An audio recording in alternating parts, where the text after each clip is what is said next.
Sí, continúan los deslizamientos, continúa la preocupación, continúa la emergencia en diferentes zonas de la ciudad de La Paz. Le quiero dar la cordial bienvenida ya a nuestro invitado, José María Vargas, que es arquitecto, urbanista y docente universitario. Bienvenido, un gusto tenerlo, arquitecto.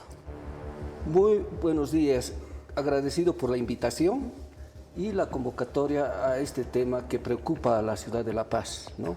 Y el Canal 13, mediante el programa Primera Impresión, está haciendo seguimiento constantemente en qué estado está ahora estos desastres y en muchos casos estragos que se han producido en la ciudad. Evidentemente, lo hemos tenido en diferentes oportunidades, usted arquitecto, pero si me permite, por favor, revisar estos siguientes cuadros de producción. Adelante, para saber también estas zonas que han salido afectadas a raíz de las lluvias. Deslizamientos en La Paz, Bajo Llojeta, Codavisa, Alto Seguencoma, Alto Tacagua, Francisco Bedregal, que fue cerrado por un posible colapso también a raíz de las lluvias. Asimismo, movimiento de tierra anunciado en estas zonas: Pampajasi, San Antonio, Alpacoma y Señor de Mayo, cerca de Codavisa. Pues hasta la fecha se tiene registrado estas zonas, pero hay algunas también que no se han hecho públicos, arquitecto. A raíz de todo ello, en base y el panorama que hemos vivido durante estos meses, ¿cuál es la evaluación que usted hace a raíz de la experiencia? Ya. Primero, muy breve, vamos a hacer un punteo de lo que ha ocurrido. En noviembre comienza a conocerse la mazamorra producida en el río Pasajahuira, en Bajo Llojeta. Entonces, esto ha afectado 40 viviendas y se dice que es por supuesto movimiento de tierras y lo peor hay el fallecimiento de una niña. Entonces, ahí está el escenario en síntesis de lo que ha ocurrido en ese lugar. Codavisa, como bien aparecía en el listado, en Alto Calacoto, es un deslizamiento producido por aguas filtrantes especialmente y con seguramente un deterioro en el talud natural y talud que ha sido motivado por la situación antrópica, es decir, las personas han hecho movimientos de tierra para habilitar sus casas y de pronto pues no han cumplido lo que son las redes sanitarias especialmente para drenar las aguas hervidas. Y el agua potable que también cuentan, pero que ha sufrido desperfectos. Codavisa es una zona bastante delicada también, que está colindando y en las proximidades del río Guañajahuira, que está mucho más allá. Francisco Bedregal, evidentemente, es una zona antigua del ex botadero municipal. Está conformado por el relleno artificial que se llama en términos geológicos y que geotécnicamente tiene una pobre aptitud del suelo. Sin embargo, por la necesidad de vivienda, hay que entender también esto, que los señores que se han comprado lotes y lo que fuera, y entre comillas, probablemente planimetrías aprobadas por la alcaldía en su tiempo, han permitido que haya estas construcciones. Pero se entiende que no han regularizado en su construcción, es decir, tener la autorización, tener todo lo necesario para poder haber presentado esta edificación. Y estas casas que se han colapsado, desde hace mucho tiempo estaban en esa situación, ¿no? Y bueno, ahora se produjo y afecta probablemente a muchos sectores más. Hay que hacer notar que en la parte alta anteriormente había una vertiente bastante intensa en lo que es la cancha Fígaro. Esa vertiente habría que saber si la han drenado, la han captado o qué es lo que está pasando, porque esas aguas se insumen y van produciendo ese fenómeno de inestabilidad y de deslizamientos que afectan a las viviendas. Luego ha habido otras más pequeñas soluciones, por ejemplo la de Magasaki en el sector de Cotauma, por aguas vertientes, alcantarillas clandestinas y algunas otras que en Cotauma principalmente y la ladera oeste tiene pues filtraciones de aguas vertientes naturales, llamamos así, pero se dice, yo he trabajado en geotecnia de la alcaldía bastantes años en su tiempo, cuando era estudiante, y comprendí y los ingenieros decían de que esas aguas muchas vienen desde el lago Titicaca, son filtraciones naturales, al extremo que cuando se construía la galería filtrante de Cotauma se encontraron pececitos en esa agua que era natural. Con el tiempo se ha contaminado por las distintas, las vertientes, digamos, lo que vertían los pozos ciegos, y esas aguas se han ido contaminando. De todas maneras, toda esa ladera es la que más aguas vertientes tiene, precisamente por eso y otros aspectos naturales. De manera que en ese sector hay muchos otros sectores, por ejemplo, en Tacagua tenemos la ladera hasta llegar incluso al sector de la Portada, sobre la avenida principal que tenemos allá, y lo que más importante es que esas vertientes los vecinos se han apoderado, es decir, que les digo, han conformado cooperativas de agua, y esas cooperativas se han convertido en algunos momentos en una especie de discusión por los vecinos. Tal es así que alguna vertiente, estoy hablando de Chamoco Chico en particular, se han posesionado y existía dueño de la vertiente, que después fue todo un problema. Creo que ahora han solucionado el tal, pero esas aguas también sirven para una situación social, por conflictos legales, etcétera, que repercuten en todo esto. Y lo que también hemos escuchado, Villa San Antonio, ¿no? Villa San Antonio tiene una característica muy particular. Además, no es el suelo que tenemos en la ladera oeste, ¿no? Y la parte sureste, por ejemplo, sudoeste, lo que está Cotauma, porque son limos, tierra arcillo-limosa, es mucho más fina, ¿no? Si bien están consolidados, pero son cárcavas y escarpes que se han producido en toda esa zona hasta llegar a Aranjuez, ¿no? Y pasar todavía a lo que es Achocalla. Pero esa característica es diferente en Villa San Antonio, son gravo-arcillosas y tiene rocas, incluso hay mayor consolidación. Se puede encontrar incluso formación La Paz en algunos sectores, que quiere decir un terreno mucho más consistente. Pero ¿qué es lo que ocurre en Villa San Antonio? Es una colación que viene mucho más antes de Villa Armonía. Uno de los primeros deslizamientos que se produce, se notó en la ciudad de La Paz, colindante al río Orcojahuira, es Villa Armonía. Y como tal podemos seguir viendo que las casas que están construidas están quebradas, ¿no? Muchas estructuras. Por suerte se ha podido construir con un tratamiento estructural especial de los Arradier la iglesia, ¿no? Del Señor de la Sentencia. Se le ha dado, conocí ese proyecto, y el resto de las casas pendientes abajo están sufriendo eso de lo que se llama un deslizamiento, producto de aguas naturales y filtrantes, agravado por las aguas servidas. Y si vamos más allá, un poco más allá, yendo a San Antonio Bajo, ahí están los sectores de Retamani, hay dos ríos, el río Retamani 1, Retamani 2, ¿no? Que están colindando a sectores donde ahora se han producido el deslizamiento. Y es precisamente por digamos, el curso de aguas filtrantes. Aquí se me ocurre algo, porque en años pasados hubo deslizamientos en Alto San Antonio y muchos otros sectores en el propio Cupini, ¿no? Cupini, que ha tenido un gran deslizamiento en su época hacia el sector Cuarto Centenario, en la parte baja, colindante con Obrajes y Alto Brajes.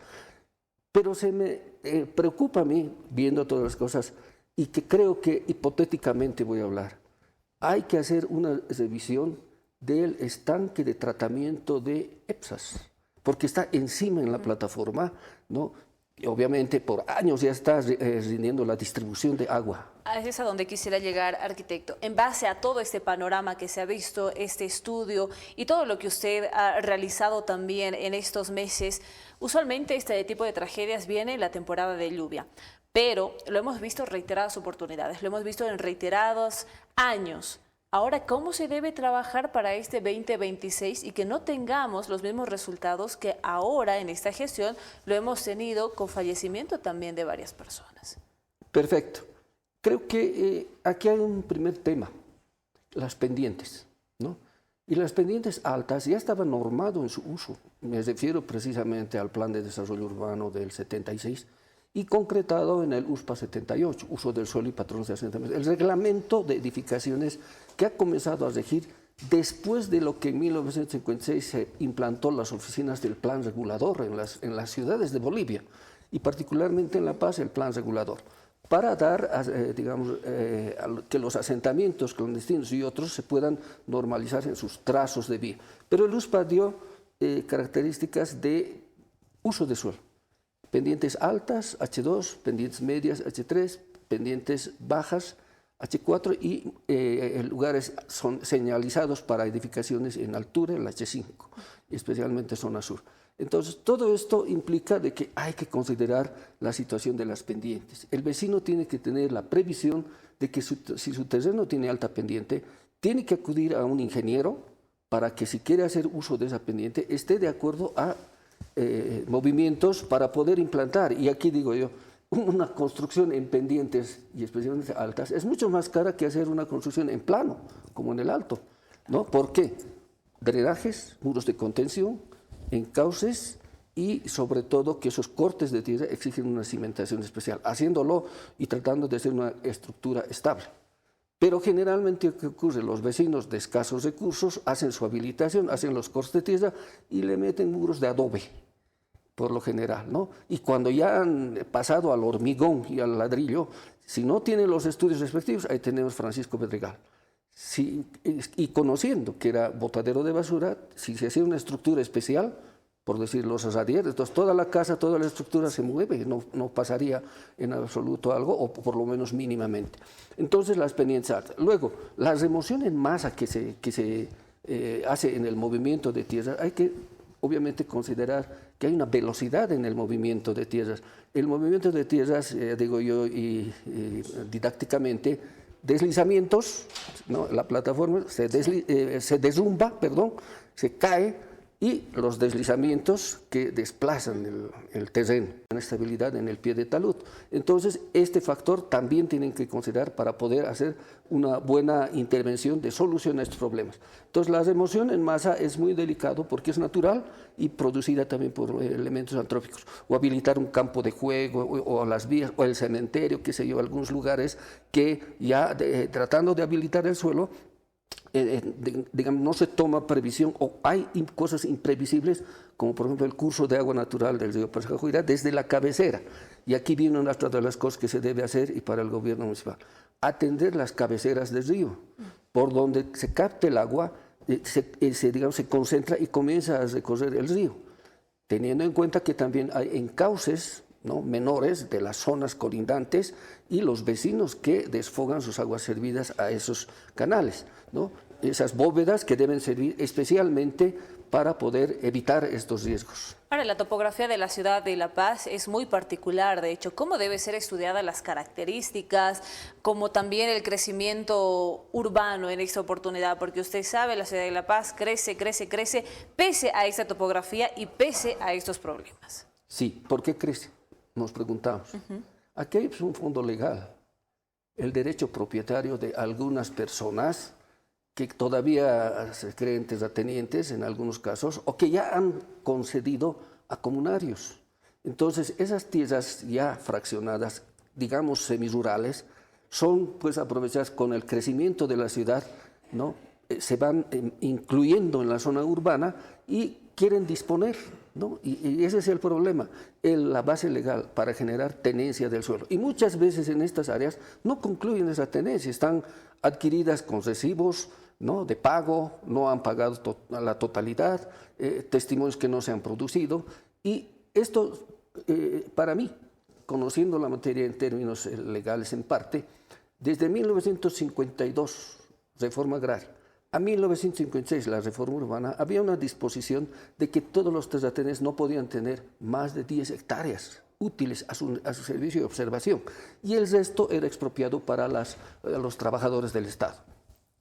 Pero había también otro artículo que decía, si no se expropia en 2 años, estos terrenos vuelven a los terratenientes. Y como los gobiernos municipales constantemente, en escasos casos, han producido zonas de policías, de jueces, de universidad, de abogados y todos los trabajadores, zona minera, ¿no?, y así. Al extremo de que, por ejemplo, la zona minera más importante en la zona sur lo ha hecho Patiño en San Miguel, porque son casitas pequeñas, ¿no?, era tipo viviendas de interés social. Eso se ha transformado ahora fusionándose lotes y hacer edificios. Entonces, estas cosas tienen que ver también el cuidado del aspecto legal y que la alcaldía tiene que aplicar también la fiscalización de las obras, porque si no se fiscaliza, quiere decir, un fiscal, y esto hay que ver también, ¿no?, en la actualidad lo que hace es notificar, ¿no?, y volver a notificar, iniciar proceso, y sigue el proceso en la burocracia, pero la construcción ya está acabándose, ya está yendo. ¿Por qué? ¿Cuál es el criterio? voy a regularizar. Así es. Y si voy a regularizar, voy a pagar la multa, pues, pero ya tengo mi casa. Entonces, estamos un poco desconectados de la normativa. Hay un que debe ser. desorden que está Se haciendo que desordena ocasione todo esto. y el cumplimiento de las decisiones normativas en fiscalización.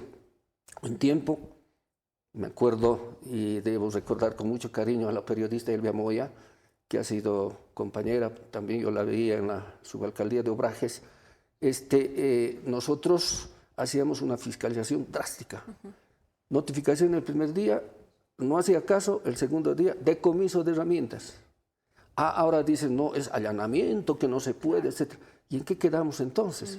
La ciudad se está construyendo en forma inadecuada, especialmente en zonas de interés social, en las laderas. Y de hecho son varios factores que hay que tomar Incluso en cuenta. en los centros de la ciudad ocurre eso, se edifican y no hay una correcta y adecuada fiscalización en el uso del suelo. Y esperemos que todo esto se tome en cuenta para la siguiente gestión 2026. Los minutos son cortos, usted sabe. Sí, Arquitecta, este tema hay es mucha largo. tela que cortar, hay muchos temas, hay muchos puntos que abordar. Lo vamos a estar convocando, como bien lo dijo al inicio de la entrevista. Televisión Universitaria está haciendo el seguimiento y va a seguir usted participando con nosotros, por Muchas supuesto, gracias. para que esperemos las autoridades tomen conciencia. Quiero recomendarles, a través de ustedes, de que la alcaldía debe implantar un certificado de riesgos.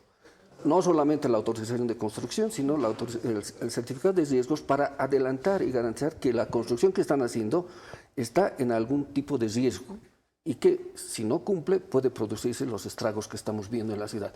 Quiero agradecer al programa, a ustedes, muy gentiles, y estaremos siempre atentos y sirviendo a nuestra sociedad que está muy preocupada con esto de las elecciones. Muchísimas gracias a usted, arquitecto, por la presencia y bueno, la recomendación también que usted tiene que tener en cuenta.